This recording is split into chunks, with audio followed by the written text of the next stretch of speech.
네, 우리 사랑하는 우리 성도님들, 오늘도 주의 은혜가 가득한 하루 되시길 축원합니다. 잠시 기도하시고 오늘의 말씀 나누겠습니다. 하나님 아버지, 오늘도 주의 은혜로 우리가 살게 해주시고 주의 은혜가 풍성한 삶이 되게 도와주옵소서. 함께 하시기 원하며 거룩하신 예수 그리스도 이름으로 기도 올렵나이다. 아멘. 네, 오늘의 말씀은 요엘서 3장 2절의 말씀이에요. 지켜주시는 하나님이라고 하는 제목으로 말씀 나누겠습니다. 요엘서 3장 2절입니다. 내가 만국을 모아드리고 여호사밧 골짜기에 내려가서 내 백성 곧 내 기업인 이스라엘을 위하여 거기에서 그들을 심문하리니 이는 그들의 이스라엘 나라를 가운데 흩어버리고 나의 땅을 나누었음이라. 아멘. 가끔 이제 어렸을 때 이제 그 체벌을 요즘이야 뭐 체벌은 거의 없다라고 할 수 있지만 제가 어렸을 때 또 우리 어른들이 어렸을 때 학교에서 체벌을 당하는 경우가 있습니다. 매를 맞는 것이 있죠. 근데 뭐 학교에서 맞는 매를 우리는 보통 사랑의 매라고 합니다. 잘 되라고 하는 것이죠. 그럼 부모님도 때리는 매를 잘 되라고 하는 사랑의 매라고 얘기할 수 있습니다. 그런데 이 매에 인간적인 이 감정을 실어서 정말 잘 되고 너가 삐뚤어지지 않고 죄악 가운데 있지 않기를 바라고 하는 사랑의 매가 아니라 잘못된 인간적인 마음으로 매를 들어서 감정을 실어서 매를 들이면 그 매는 더 이상 사랑의 매가 될 수 없을 것입니다.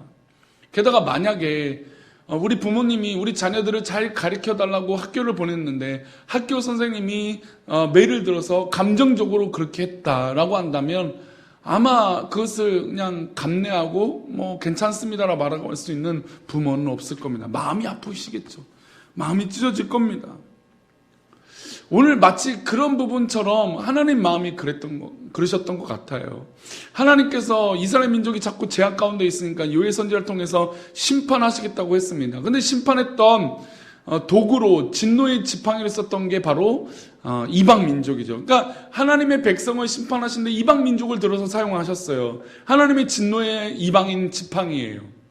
그런데 이방인 민족이 이스라엘 민족을 심판하라고 이제 하나님께서 길을 열어주셨는데 그것이 이제 그들에게 엄청난 욕심으로 작용해서 이스라엘 민족을 너무나 어렵게 만든 것이죠.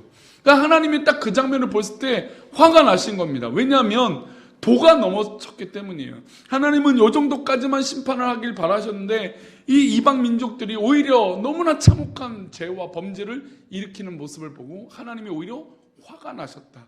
그래서 오늘 본문 말씀은 마치 교사가 사랑의 매가 아니라 감정의 매를 들었을 때 부모의 입장에서 그 선생님 나쁘다라고 말하는 것처럼 오늘 하나님께서 이방 민족이 이스라엘 민족을 그렇게 괴롭게 하니까 가만둘 수 없다라고 하나님의 뜻이 나온 본문이 바로 이 요엘 3장의 말씀입니다. 우리 3장 2절과 3절 말씀인데요. 우리 2절 말씀 읽어보겠습니다. 하나님이 진노가 이방 민족에게 왜 어떻게 임하는지 보겠습니다. 내가 만국을 모아 데리고 여호사밧 골짜기에 내려가서 내 백성 곧 내 기업인 이스라엘을 위하여 거기에서 그들을 심문하리니 이는 그들이 이스라엘 나라 가운데 흩어버리고 나의 땅을 나누었으며 또 제비 뽑아 내 백성을 끌어가서 소년을 기생과 바꾸며 소녀를 술과 바꿔 마셨음이라. 아멘. 지금 보면 2절 말씀 보면 만국을 모아 데리고 여호사밧 골짜기에 내려간다고 했습니다. 사실 이제 이 여호사밧 골짜기라는 것이 너무나 중요해요. 하나님은 사실 이 남유다 백성 때문에 너무나 마음이 아팠어요. 괴로우셨어요. 왜냐하면 내가 사랑하는 이 백성이 오히려 하나님 뜻을 벗어나 죄악 가운데 있었기 때문이에요. 그래서 하나님 괴로우셨어요. 하나님 너무너무 슬프셨어요. 그래서 이방 민족을 통해서 이스라엘 민족을 심판하게 하셨는데 이들이 너무 말도 안 되는 정말 어려운 일들을 해버려요. 3절 좀 보시면 제비 뽑아 내 백성을 끌어가서 소년을 기생과 바꾸죠. 그리고 소녀를 뭘와 바꿔요? 술과 바꿔요. 그러니까 이방 민족이 이렇게 악한 행동을 하니까 하나님이 너무너무 속상하셨어요. 그래서 2절 말씀 보면 이들을 어디로 데리고 가냐면 여호사밧 골짜기에 내려갑니다. 그러면 이 여호사밧 골짜기가 왜 중요하냐면 이 역대하 20장에 보면 여호사밧이 이방 민족이 공격을 받고 어려움이 있어요. 근데 여호사밧이 이길 방법이 없어요. 그래서 이가 선택한 건 하나님을 앞에 찬양하자, 하나님 앞에 예배하자. 저 이방 민족을 상대해서 우리가 이길 방법이 없으니까 하나님께 기도하자라고 했어요. 그리고 여호사밧 왕은 군대 앞에 찬양대, 성가대를 앞에 세웠습니다. 우리가 할 수 있는 건 찬양이다. 그리고 하나님 앞에 기도했습니다. 모압과 암몬과 세일이 연합군을 이뤄서 공격한 이 이방 민족을 대항할 수 없으니까 이가 선택한 건 기도요, 찬양이요, 하나님 앞에 예배하는 거였습니다. 심지어 그 군인들 앞에 찬양대를 앞세워 놓았습니다. 그리고 그렇게 전쟁에 임했더니 하나님께서 그 모습을 기뻐하셨어요. 그래서 군대 앞에 천사를 보내셨습니다. 하나님의 천사들이 이 적군들, 이 군대를 파괴하기 시작합니다. 그 전쟁에 살아남은 자가 한 명도 없었습니다. 그래서 그 골짜기를 바로 여호사밧 골짜기라고 말합니다. 그래서 이렇게 유다 백성들을 괴롭게 하는 이 이방 민족을 하나님께서 가만두실 수 없어서 여호사밧 골짜기에 몰아놓고 마치 역대하 20장 과거에 있었던 일처럼 똑같이 이방 민족을 그렇게 멸절해 버리시겠다는 겁니다. 그래서 여호사밧 골짜기를 다시 언급하신 이유는 나의 백성들을 괴롭게 하는 이방 민족을 하나님이 가만히 두지 않겠다라는 겁니다. 하나님께서 이렇게 심판받는 민족들을 구체적으로 말씀하세요. 계속 그 말씀이 나오는데 한번 쭉쭉 읽어보겠습니다. 두로와 시돈과 블레셋 사방아, 너희가 나와 무슨 상관이 있느냐? 너희가 내게 보복하겠느냐? 만일 내게 보복하면 너희가 보복하는 것을 내가 신속히 너희 머리에 돌리지니. 두로와 시돈 민족이 나오는데 블레셋 사방이 나오는데 하나님의 백성들을 괴롭게 하는데 야, 너희들이 무슨 상관이냐? 그래서 하나님께서 너희가 하고 있는 이것을 너희 머리에 다시 돌리겠다는 겁니다. 그리고 5절과 6절 말씀에 이렇게 말씀합니다. 곧 너희가 내 은과 금을 빼앗고 나의 징계한 보물을 너희가 신전으로 가져갔으며, 지금 두로와 시돈과 블레셋 사방이잖아요. 그렇죠? 그 민족들이 행한 것이 금, 은과 빼앗아갖고 징계한 보물들 신전으로 가져갔어요. 하나님의 성전에 있어야 될 보물들을 자기네 신전으로 가져갔어요. 그리고 6절 말씀 보니까 또 유다 자손과 예루살렘 자손들을 헬라 족속에 팔아서 그들의 영토에서 멀리 떠나게 하였어요. 이 모습을, 이 이방 민족의 제약된 모습을 보고 하나님이 참지 않으셨어요. 너희들이 이런 짓거리들을 했다. 내가 이런 행동을 했기 때문에 너희들을 용서하지 않겠다라고 하나님 말씀하셔요. 그래서 하나님은 이 민족의 이름까지 언급하면서 내가 너희를 가만두지 않겠다라고 말씀하십니다. 그리고 하나님은 한 번 더 그들에게 진노를 바라세요. 11절과 12절인데요. 사면의 민족들아, 너희는 속히 와서 모일지어다. 여호와의 주의 용사들로 그리로 내려오게 하옵소서. 민족들은 일어나서 여호사밧 골짜기로 올라올지어다. 내가 거기에 앉아서 사면의 민족들을 다 어떻게 하신다고요? 심판하리로다. 하나님께서 여호사밧 골짜기에 앉아서 사면의 모든 민족을 심판하시겠다고 말씀하십니다. 여호사밧 골짜기는 이방 민족의 역사 중에서 정말로 어렵고 무서운 공간이에요. 그곳에 사람의 군대가 있는 것이었어요. 여호사밧 골짜기는 하나님의 군대가 주둔해서 그 모든 이방 민족을 심판하신 것입니다.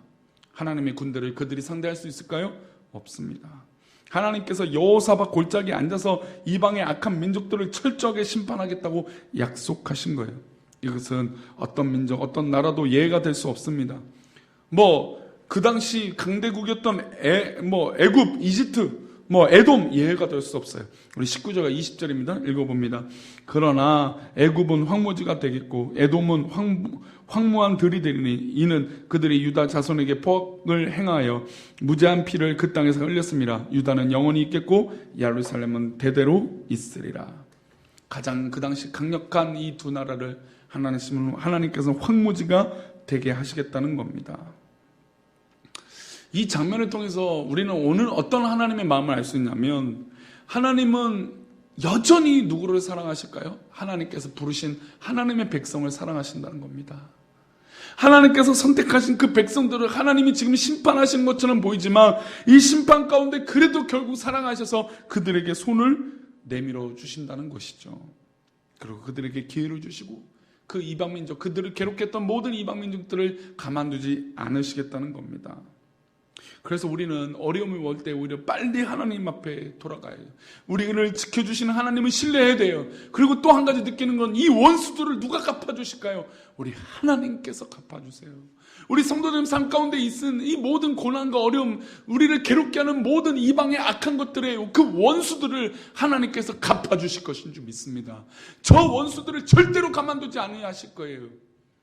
하나님 기뻐하시는 하나님의 놀라운 은혜로 그들을 멸하시고 우리의 원수들을 갚아주실 것입니다. 그러니 우리 성도님들 지금 이때 혹시나 어려움이 있을지라도 끝까지 견디고 믿음으로 이기십시오. 그럼 하나님께서 우리를 끝까지 사랑하시는 하나님의 놀라운 사랑을 경험하게 되실 것이고, 그뿐만 아니라 이 일 이후에 있어요. 저 악한 무리를 하나님께서 절대로 가만두지 아니하실 것입니다. 그러니 우리 사랑하는 우리 성도님들, 오늘도 주의 은혜가 가득하며 주의 사랑을 신뢰하고 믿음으로 말미암아 어려움 속에서도, 어떤 고난 속에서도 나를 대신해서 저 원수들을 갚아주시고 지켜주시는 하나님을 믿으시기를 축원합니다. 기도하겠습니다. 하나님 아버지, 감사합니다. 오늘도 주의 은혜로 우리가 살아가며 주의 영광이 가득한 우리의 삶이 되기를 원합니다. 하나님, 우리 교회 성도들, 사랑하는 우리 교회 성도들, 정말 이 어려움이 있을지라도 끝까지 하나님을 믿으며 신뢰하며 나아가고, 그리고 이 어려움 가운데도 우리를 지켜주신 하나님을 믿음으로 나아가도록 하나님 인도하여 주옵소서. 오늘도 나를 대신하여 저 원수들을 멸하시며 저 악한 것들을 멸하시고 인도하시기를 소망하고 거룩하신 예수 그리스도 이름으로 기도 올리옵나이다. 아멘.